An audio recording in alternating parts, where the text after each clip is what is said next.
So, I don't mean to bring down the mood, you guys, but I do want to talk about something. I recently had a death in my family. My great grandmother passed on yesterday. Oh, I'm sorry to hear that, bro.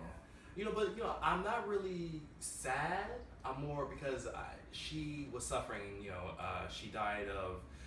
Basically, her kidneys had failed a little bit, and they wanted to save her, but because I come from a very religious family, they were just saying, what God has for her, God has for her, and we just had to make a spiritual decision, just letting her go. I feel you. My great grandmother was very influential in my life, and the main reason why I am the person I am today. She was very fiery, very aggressive. She told you exactly what she felt at all times. Like she was outspoken. She was outspoken. She was the definition of outspoken. There was so many times where I used to be like, oh my God, I'm so embarrassed, because she would like go off and just tell someone like, that's not the right color. Blah, blah, blah. It makes such a ruckus. But she always got what she wanted. She demanded respect and attention, and she always got it. And that's sometimes how I am. I demand respect. Like, I don't ask for it. You're going to do it. So I'm gonna miss her. I'm just gonna miss her light and her spirit. But I mean, we all have to leave this earth, right? Mm-hmm. Yeah. Especially once you feel like that person's no longer themselves. Yeah. They're like just really ill, or just really out of it, and a lot of the times you're kind of almost relieved that the pain is gone, and that you just have this sense of like, oh, they're in a better place. As I'm sure you feel that way. I do. It's definitely tough. The fact that I wasn't out to my grandmother. I'm out to you guys, out to my friends. But I'm not out to my family.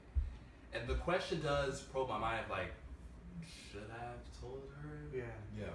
When I think about that, I still get nervous. Even though she's not here, I still get nervous. I'm like, well, I don't know how she would have taken it. I know she would have still loved me, but I didn't want to disappoint her.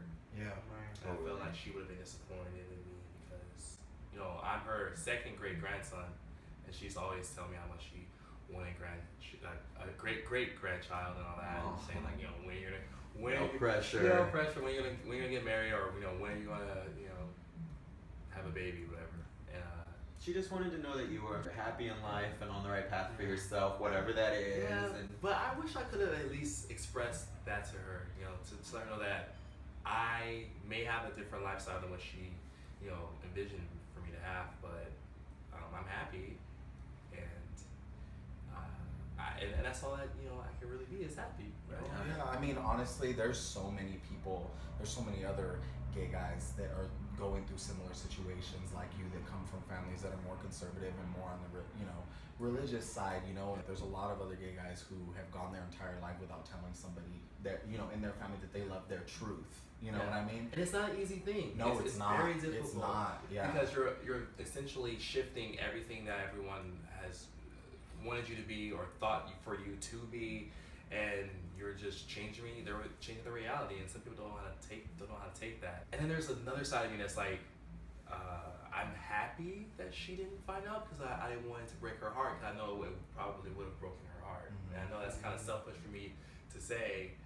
Well, she was an older woman. She She was from a different time. My grandmother literally has, she was alive during Jim Crow and stuff. Like, she ate cotton. She came from a mother who was, she was in that transitional period of when we were free, when we was able to work it out. Yeah. So she's been through so much, like she was an intelligent woman. She was smart since the beginning. She was smart when you weren't supposed to be smart.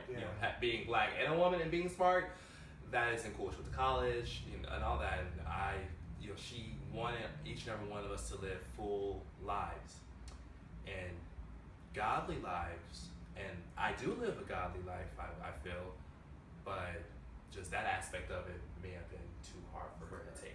Yeah. Right. I can understand. Is that selfish? No, it's not selfish. I've never really sat down and had that conversation with my grandma either, and I'm very, very close with her.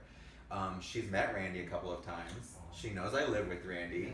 She just always says, oh, he's such a good friend to you, and I'm so glad you have him, and things like that. So part of me thinks she knows, and in her own way is happy and accepting of it. I think she even says she loves him. And part of me does feel the need to please sit her down and tell her, but at the same time, like she is older. I can totally relate to what you're saying in not wanting to tell them just because, you know, it's an older generation, and you know, you don't know exactly how they react. You want for the best because they do love you, and your grandmother was a smart woman and she has fought for things. So, you know, you want to think that she's on your side, but there's always that little bit of doubt that maybe she would, her opinion of you would change a little bit if you were to tell her. So but I do think it's also one of those things that's like, coming out is not easy for anybody. Right. You know what I mean? And it's almost like ripping a Band-Aid off or ripping off a scab that's been there that you're dealing with.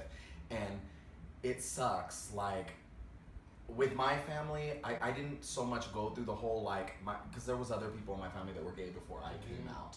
But for me, it wasn't so much my family that was putting that pressure on me. It was more like my peers in high school, in, you know, elementary school, society that was putting that, you know, ingraining that into my mind that it's not okay to be gay. I think for you, girl, like, the biggest thing is, if you're, like, can I ask you this? Like, do you look at, because I know that to your grandma, being gay would be ungodly. Do you look at it that way?